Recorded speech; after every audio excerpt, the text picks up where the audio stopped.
आचार्य द्रोण राजकुमारों को धनुर्विद्या की विधिवत शिक्षा प्रदान करने लगे। उन राजकुमारों में अर्जुन के अत्यंत प्रतिभावान तथा गुरु भक्त होने के कारण वे द्रोणाचार्य के प्रिय शिष्य थे।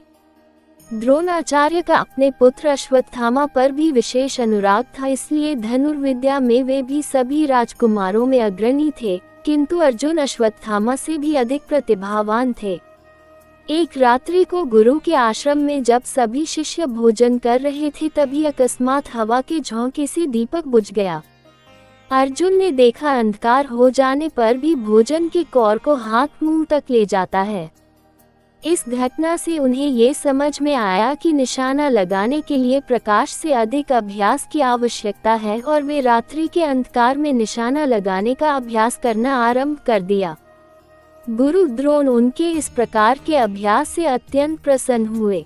उन्होंने अर्जुन को धनुर्विद्या के साथ ही साथ गदा, तोमर, तलवार आदि शस्त्रों के प्रयोग में निपुण कर दिया। उन्हीं दिनों हिरण्यधनु नामक निषाद का पुत्र एकलव्य भी धनुर्विद्या सीखने के उद्देश्य से द्रोणाचार्य के आश्रम में आया, किंतु निम्न वर्ण का होने के कारण द्रोणाचार्य ने उसे अपना शिष्य बनाना स्वीकार नहीं किया। निराश होकर एकलव्य वन में चला गया। उसने द्रोणाचार्य की एक मूर्ति बनाई और उस मूर्ति को गुरु मानकर धनुर्विद्या का अभ्यास करने लगा।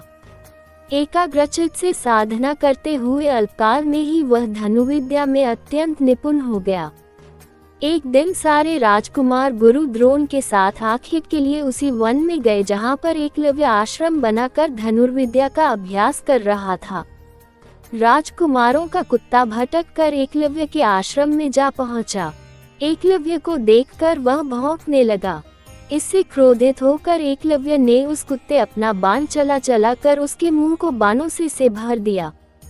एकलव्य ने इस कौशल से बाण चलाए थे कि कुत्ते को किसी प्रकार की चोट नहीं लगी, किंतु बाणों से बिंध जाने के कारण उसका भौंकना बंद हो गया।